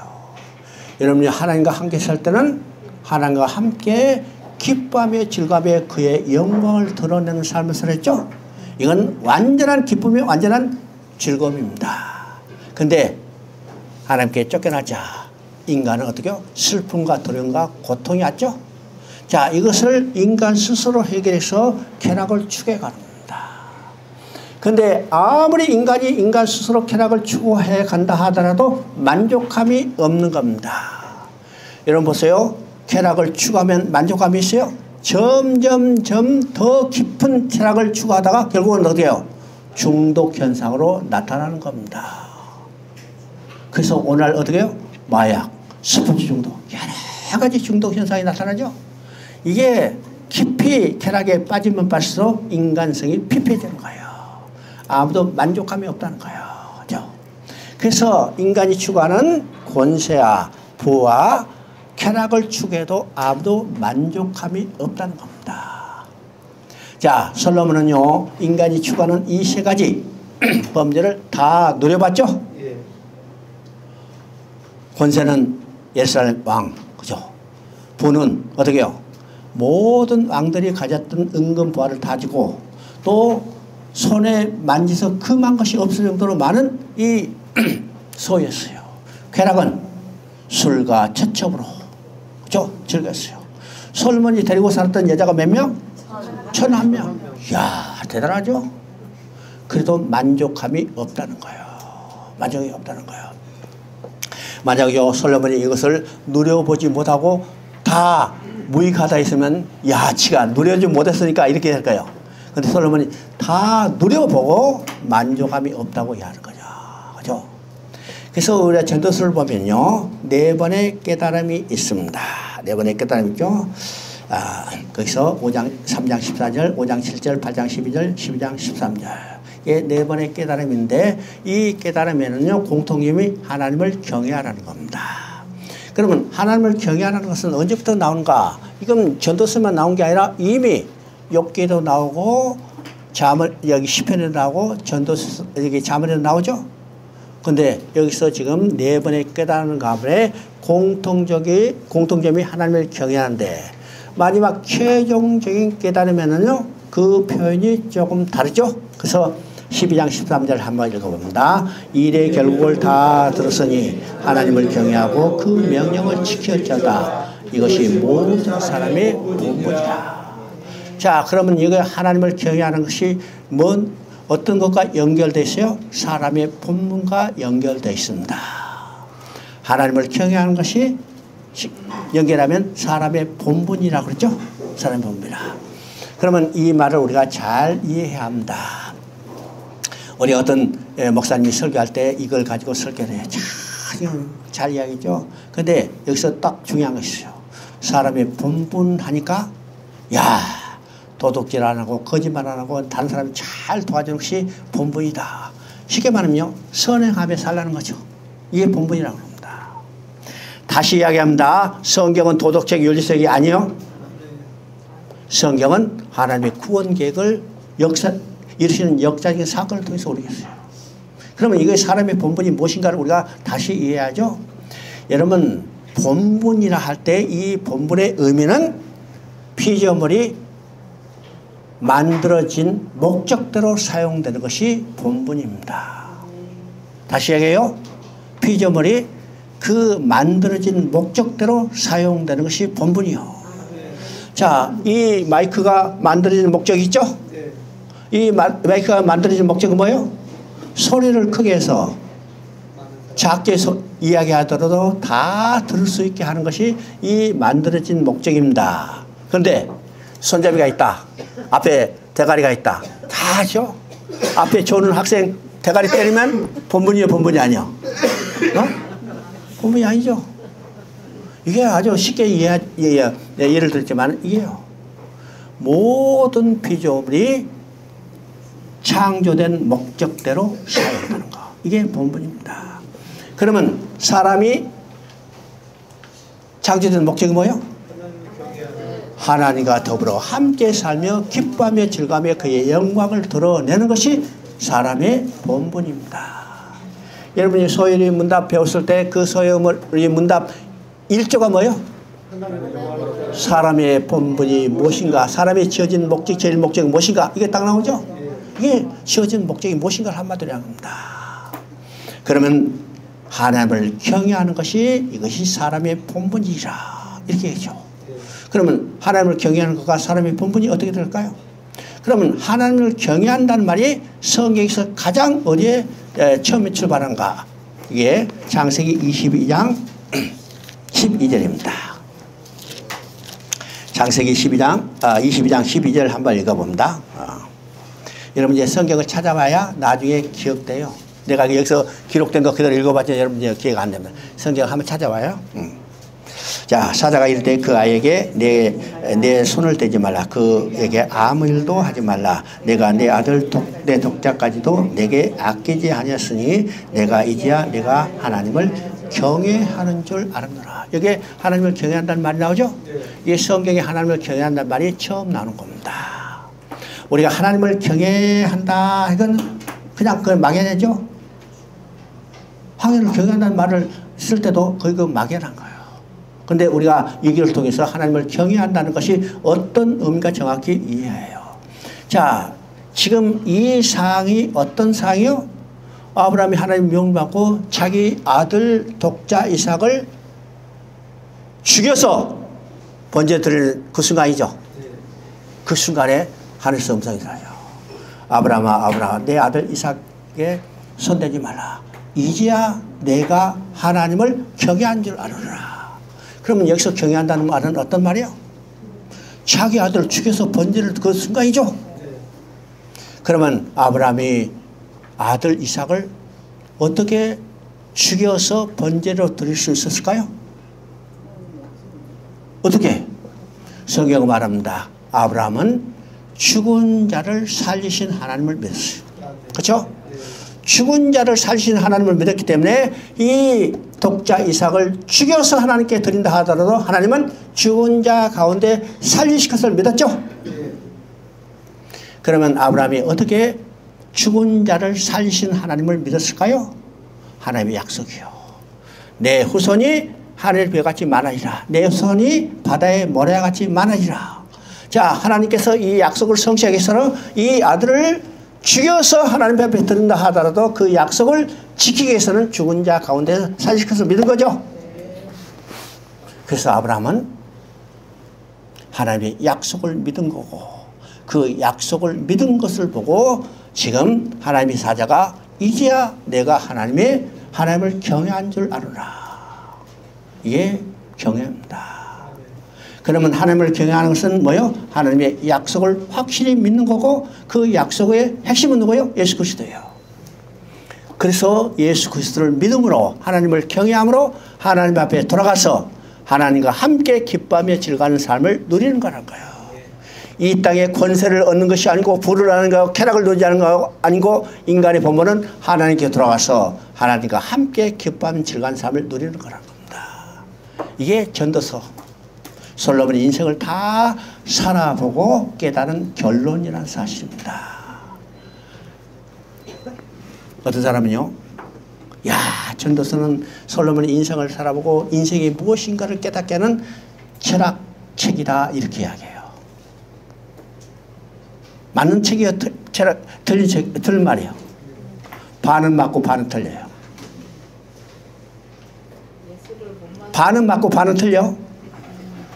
내 분명히 했습니다. 철학책이 아니요. 성경이에요. 이해가 돼요? 성경이에요. 그 다음에 이제 아가서를 봅니다. 아가서는 하나님과 인간의 관계를 세 가지로 이야기한다고 그랬죠. 첫째는 왕과 백성의 관계, 두 번째는 남편과 아내의 관계, 세 번째는 아버지 아들의 관계. 그러면 성경 전체를 남편과 아내로 드러내는 책이 두 개가 있는데 그 두 책이 어느 책? 첫째는 아가서요, 두 번째는 호세아서입니다. 호세아죠. 그래서 지금 아가서는 이 남편과 아내의 관계를 지금 드러내는 겁니다. 그렇죠? 그래서 아가서는 우리가 아까 얘기했지만 청청 남자의 팔팔할 때 그때 이야기를 썼다고 하는데 이건요, 지금 두 남녀가 만나서 눈이 뿅 가가지고 사랑하게 되고, 사랑하게 되니까 어떻게 해요? 결혼하게 되고, 결혼하다 살다 보니까 어떻게 해요? 티격태격해서 권태기가 있고, 이 권태기에서 회복돼서 더 사랑이 더 깊어지고 진보되는 과정이 아가서의 과정입니다. 그죠? 그래서 아가서는 사랑의 성숙 단계를 이해한다면, 다른 말하면요, 우리의 신앙의 성장 단계를 그대로 묘사하고 있습니다. 왜죠? 그래서 1장에서는요, 지금 두 남녀가 만났죠? 그 두 남녀는 누구요? 신랑 대신 솔로몬 왕이요. 솔로몬 왕은 누굴까요? 우리가 영원한 왕 되실 그리스도를 계시하는 겁니다. 그 다음에 그 여자는 누구요? 여자는 술람미 여인인데, 그 술람미 여인이 누구라고 했어요? 햇빛에 쬐서 검게 된 얼굴이죠. 이건요, 밭에서 일하다가 얼굴이 새까맸다는 이야기 아닙니다. 어? 밭에서 있어서 새까맣게 됐다는 그런 이야기 아니라, 우리가 먹보다 더 검은지, 그죠? 이게 햇빛에서 검게 된 술람미 여인이래요. 그러면 영원한 왕이신 예수님과 누가 만났어요? 죄인인 우리가 만나서 서로 사랑한 거예요. 이 단계를 지금 묘사하는 겁니다. 묘사하는 거죠? 그래서 아가서의 핵심은, 남녀가 만나서 결혼해서 두 사람이 합하여 한 몸을 이루는 연합의 관계를 이야기한다. 예요? 그래서 아가서는 연합신앙의 핵심이라는 사실을 우리가 보게 되는 겁니다. 그죠? 자, 2장 6절을 한번, 16절 한번 읽어봅니다. 나의 사랑하는 자는 내게 속아 있고 나는 그에게 속아 있구나. 그가 백합화 가운데서 양떼를 먹이는가. 이제 7장 10절을 봅니다. 나는 나의 사랑하는 자에게 속하였다. 그가 나를 사모하는구나. 이제 6장 3절도 이제 비슷하게 나와 있는데, 여러분 지금 두 절을 읽었죠? 나의 사랑하는 자는 내게 속아 있고 나는 그에게 속아 있구나. 그런데 7장 10절은 뭐랬어요? 나는 나의 사랑하는 자에게 속아 있고. 우리가 지금 얼른 정신없이 읽으면 똑같을 것 같지만은 정신 차리고 읽으면 조금 다르죠? 뭐가 다를까요? 주체가 다릅니다. 2장 10절에서는 어때요? 2장 16절에서는 내가 중심입니다. 그죠? 나의 사랑하는 자는 내게 속아 있고. 이게 중심이죠? 근데 7장 10절에는 이제는 반대요. 나는 나를 사랑하는 자에 속아 있고. 중심이 바뀌었죠? 왜일까요? 지금 아가서는요, 사랑의 성숙 단계, 신앙의 성장 단계를 표현하잖아요. 그러면 2장은 어떤 단계인가? 아직 어린아이 단계죠. 그러면 어린아이 단계는 어떻게요? 다 자기 중심적이요. 그죠? 나만 이해해달라고 그러고 자기 큰 욕심 채우는 겁니다. 모든 것이 작아요. 자기 중심적입니다. 그래서 2장은 내가 중심적이에요. 아직 신앙이 성장되지 못한 단계예요. 여러분 교회 성도들도 마찬가지입니다. 교회 처음 나면 어떻게 해요? 기도가 주여 주시옵소서. 그죠? 자기 중심적이에요. 근데 성장하면 내가 중심이 아니라 이제는 상대방이 중심이죠. 상대방이에요. 그래서 성도들도 교회에 나와서 오래 신앙생활을 성장하면 이제는 자기 중심이 아니라 누구를 위해서 기도해요? 교회를 위해서 기도하고 선교를 위해서 기도하고 나를 위해서 기도하고 이웃을 위해서 기도합니다. 이게 신앙의 성장 단계를 이야기해요. 어떻든 간에 지금 가죠. 나는 나라에 사랑하는 자 속하거나 내 사랑하는 자가 내게 속하거나 두 사람이 합하여 한 몸을 이룬 연합의 관계죠. 연합의 관계입니다. 바로 이 연합의 관계는 어디서 나타났어요? 창세기 2장에. 그죠?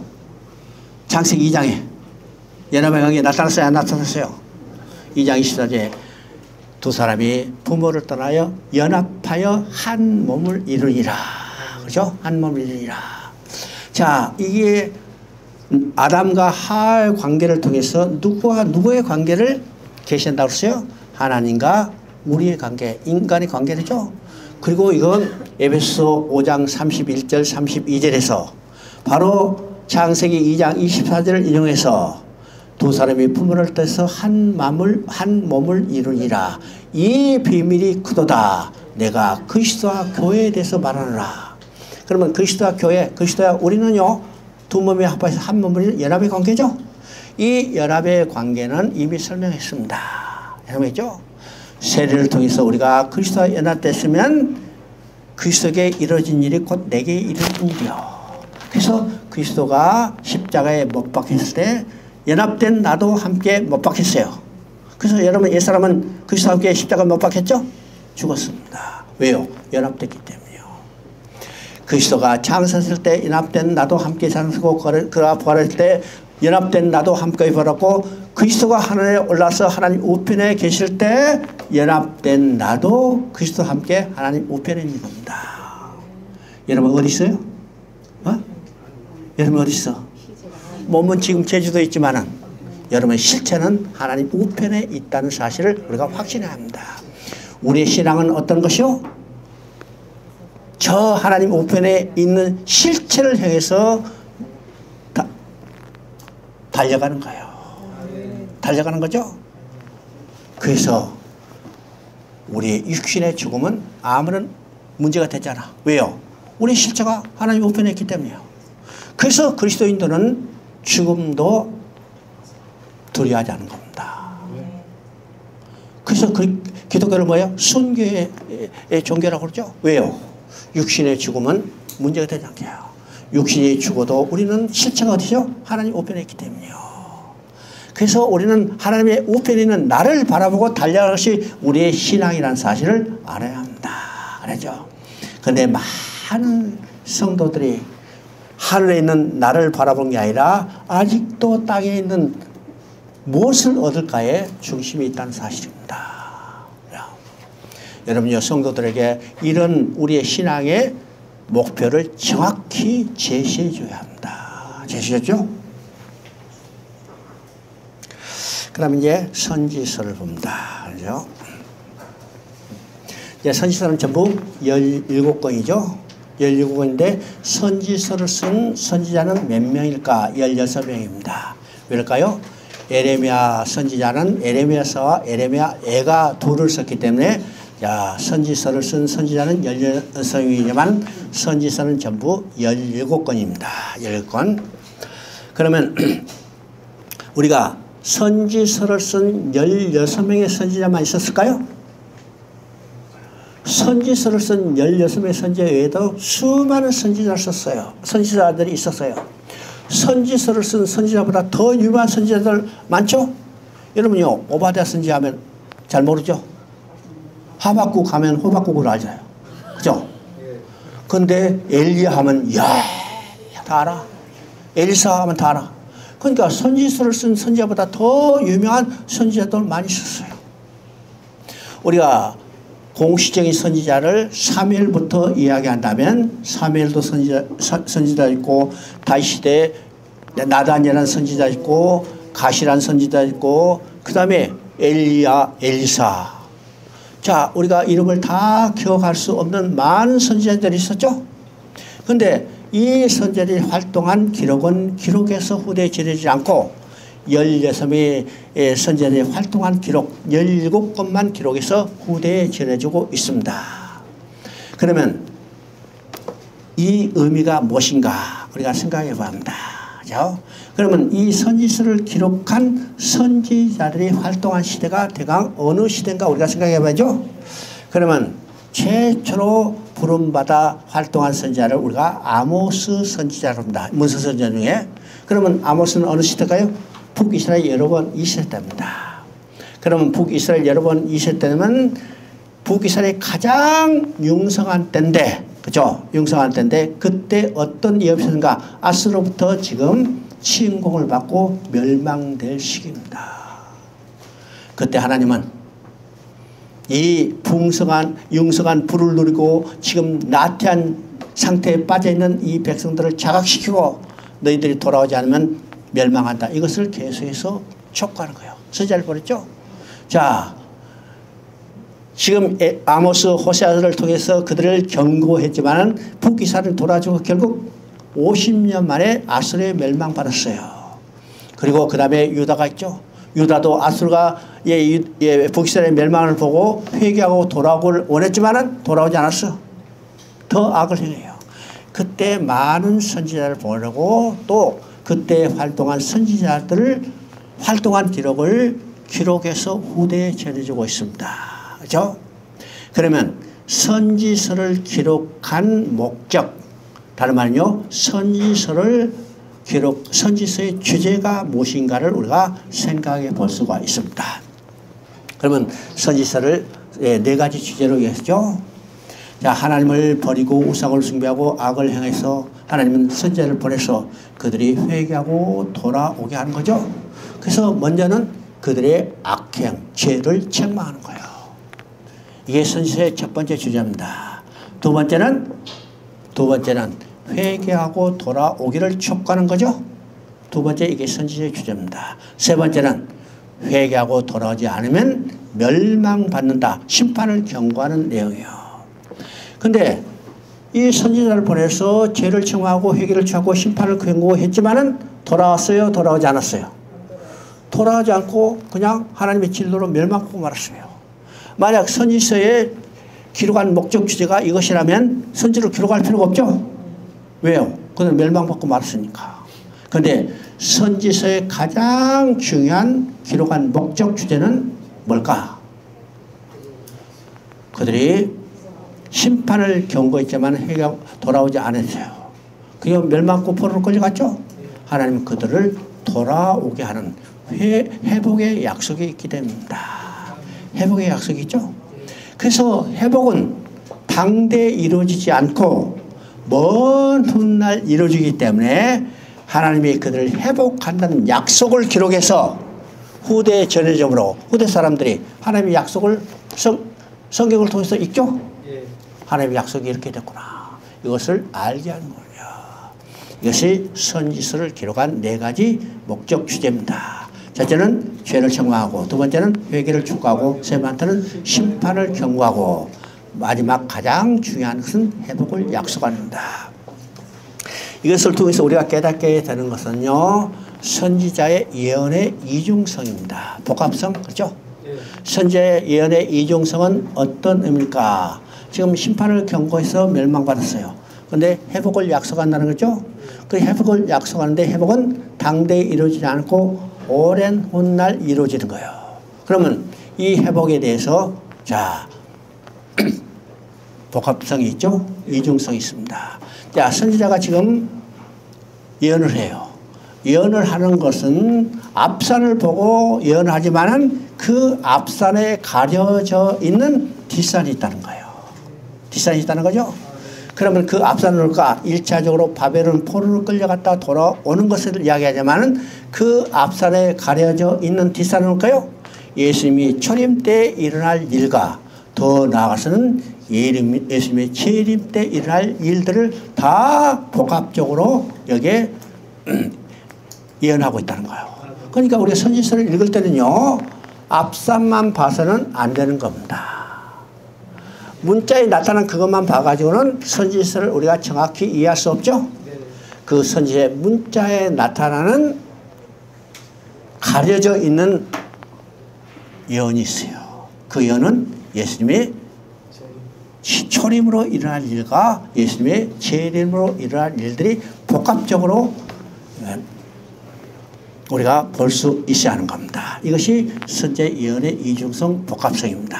그렇죠? 우리가 선지서를 볼 때 그런 내용들이 얼마나 아주 확실하게 드러나고 있는가를 우리가 보게 됩니다. 자, 우리가 17권의 선지서 중에 제일 앞에 배치된 책이 어떤 책이냐? 이사야서죠. 우리 이제 학자들이 대강 오늘 여름 이제 선지서를 보면 선지를 보면 대선지서, 소선지서 이렇게 구분합니다. 우리 이제 조한 저도 지금 소선지서 그죠 보고 있어요. 그런데 대선지서, 소선지서를 구분하는 기준은 없어요. 구분하는 기준은 없습니다. 우리가 대선지서 이사야부터 예레미야, 에게까지 5권, 다니엘서까지 5권, 그리고 이제 소선지서는 호세아부터 말라기까지 12권 이렇게 이야기합니다. 이 기준은 없고 지금까지 전통적으로 이렇게 구분해 왔습니다. 왔어요. 그래서 이제 말하기를 양이 많으면 대선지서다 이렇게 하고 양이 적으면 소선지서다 이렇게 하는데 이 기준도 맞지 않죠? 왜 맞지 않을까요? 우리가 다니엘서 하면 12장인데 호세아서는 몇 장이요? 16장. 스가랴서는 몇 장이요? 16장. 이거 양을 기준으로 또 비교가 안 되죠? 구분이 안 되죠? 그래서 그냥 뭐 따질 필요 없고 그냥 그렇다.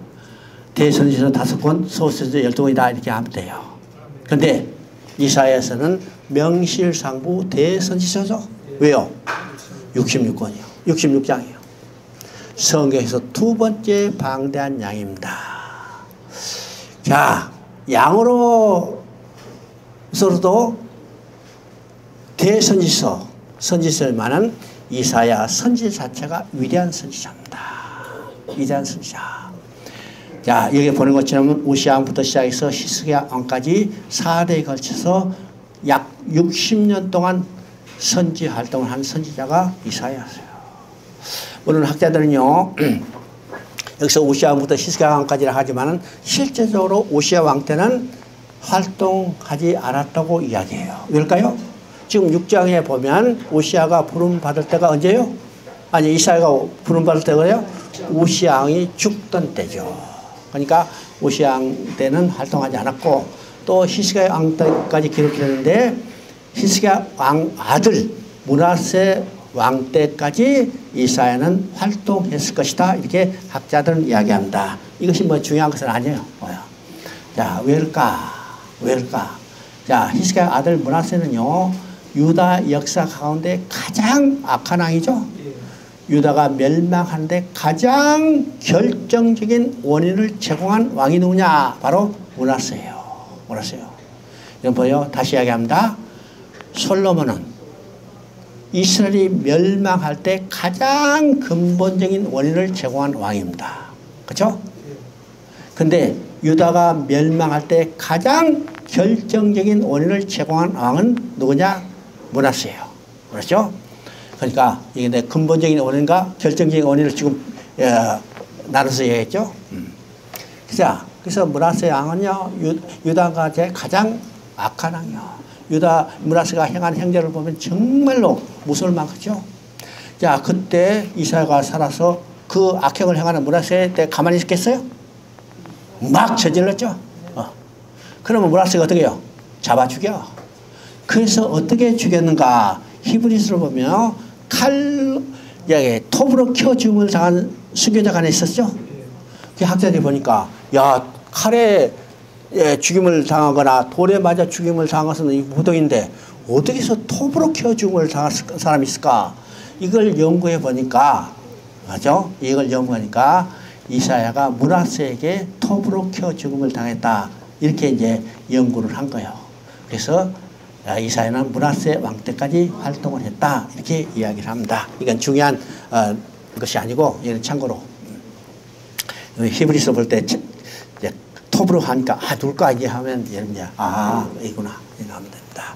하여튼 이사야는 아주 위대한 선지자죠. 근데 그것이 중요한 게 아니라 더 중요한 것이 있어요. 그 중요한 것은 뭘까?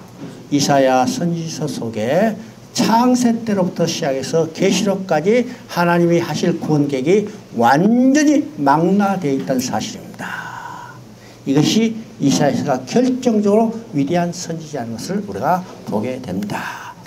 자, 이사야서는 크게 두 부분 되어 있죠. 1장부터 39장까지가 전반부, 40장부터 66장까지가 후반부인데 이걸 가지고 또 학자들은 이야기합니다. 야, 1장부터 39장까지는 구약이 39권이니까 이 구약이다. 40장부터 66장까지는 신약이 27권이니까 신약이다. 이렇게 하는데 이건 그렇게 나눈 게 아닙니다. 그렇게 나눈 게 아니에요. 이건 하나의 그냥 가시거리가 아니라. 그죠? 자, 1장부터 39장까지는 선지서 주제 세 가지를 이야기할 거죠. 죄를 책망하고 회개를 축하하고 심판을 경고하는 내용입니다. 그리고 40장부터 66장까지는 네 번째 주제 회복에 대한 약속이죠. 그래서 40장이 시작하자 뭐래요? 내 백성을 위로하라 위로하라. 그죠? 너에게 때가 끝났고 그들의 죄가 사함을 받는다. 그러면 돌아가는 거죠? 이 회복의 약속이 있습니다. 자, 이사야 1장은요. 이사야 전체 서론입니다. 아니요. 성경 전체 서론이요. 자, 한번 읽어봅니다.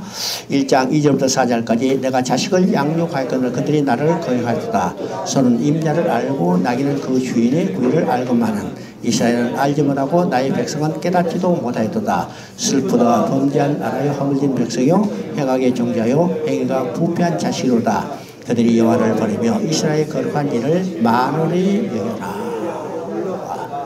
자, 이게 한마디요. 하나님이 해주신 일과 인간의 그에 대한 반응이 딱 나타나죠.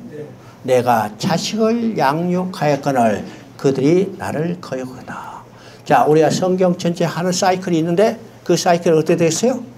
창세기 1장 2절에 하나님이 해주신 일이 무엇인가? 창세기 3장부터 11장까지 하나님이 해주신 일에 대한 인간의 반응이 어떤 것인가? 거역하고 배반한 거죠. 세 번째는 그럼에도 불구하고 하나님이 어떤 일을 해주시는가? 이것이 12장부터 나타나는 겁니다. 그러면 이사야서 1장은요 그대로 나타났어요. 자, 내가 자식을 양육하였거늘 창세기 1장 2장이죠. 그들이 나를 거역하다. 어디요? 창세기 3장부터 11장까지입니다. 그러면 거역하고 배반한 그들을 하나님이 버려 두실까요? 돌아오게 하는 거예요. 돌아오게 하는 거. 하나님이 누구를 돌아오게 할 건가? 이것이 1장 9절입니다. 만군의 여호와께서 우리를 위하여 생존자를 조금 남겨두지 아니하시면 우리가 소돔과 고모라를 같으시라. 그러면 하나님이 그럼에도 불구하고 그들을 돌아가는데 누구를 돌아갈 건가? 바로 남은 자를 돌아오게 하시겠다는 겁니다. 그래서 이사야서의 핵심 사상은 세 가지가 있는데 첫째는 만군의 여호와입니다. 두 번째는 남은 자요. 세 번째는 메시아입니다. 이 말은 어떤 말이요? 만군의 여호와께서 거역하고 떠난 자들 중에 남은 자를 누구를 통해서 메시아를 통해서 돌아오게 하겠다는 것이 성경 이야기죠.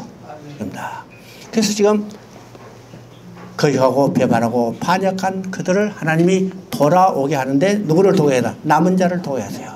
그래서 이 남은 자 사상이 중요한 거죠. 우리가 10장 20절 22절 읽어봅니다. 그날에 이스라엘 남은 자와 그 야곱 족속에 피난하는 자들이 다시는 자기를 친자를 의지하지 않고 이스라엘의 거주하신 여호와를 진실하게 의지하니 남은 자가 야곱의 남은 자가 능하신 하나님께 돌아올 것이라. 이스라엘이여 내 백성이 모래와 같을지라도 남은 자만 돌아오니 넘치는 공유로 바벨이 작정됐습니다. 자, 이 남은 자의 사상이 얼마나 중요한 걸 이게 나누죠? 지금 석절에 남은 자라는 이 용어가 몇 번 반복돼요? 4번 반복됩니다. 4번 하죠. 그러면 거역하고 배반한 그들을 돌아오게 하는데 남은 자들을 돌아오게 하는다. 그러면 남은 자는 어떤 자들이요? 남은 자들은 어떤 자죠? 다 죄인이요. 그렇죠? 다 죄인이요. 그러면 죄인들의 죄를 어디에요? 깨끗게 해야 돌아오게 할 수 있죠. 이것이 18절에 나옵니다. 18절에 봅니다. 오라 우리가 서로 변론하자. 너희 죄가 주홍 같을지라도 눈과 같이 휘어질 것이요 진홍같이 붉을지라도 양털같이 휘어라. 하나님이 남은 자를 돌아오게 하신데 그 남은 자들은 다 죄인이요. 그래 안 그래요? 그래요. 다 죄인이요. 그 죄인들의 죄를 씻어야 돌아오게 하는 겁니다. 왜요? 그렇죠?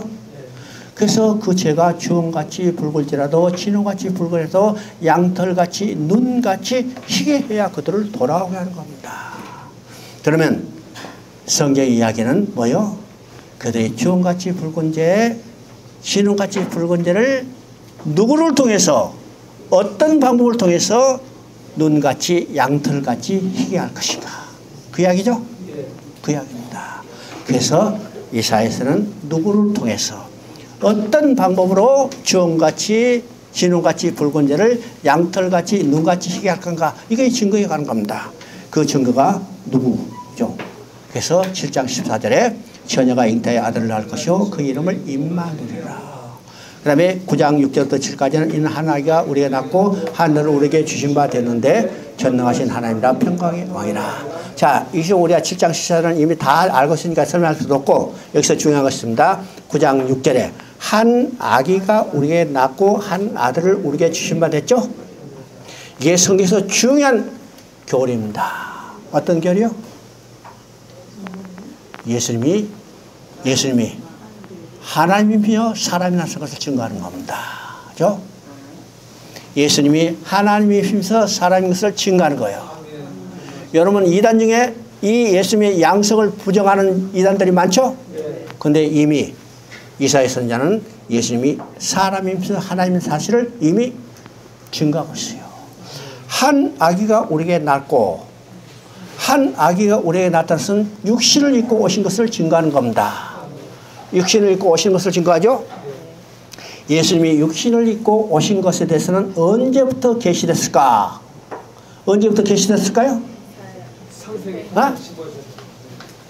창세기 3장 15절에 여자의 후손이라고 했어요. 여자의 후손. 여러분 족보를 보세요. 족보를 보면 예수님이 남자의 후손이 돼야죠. 왜요?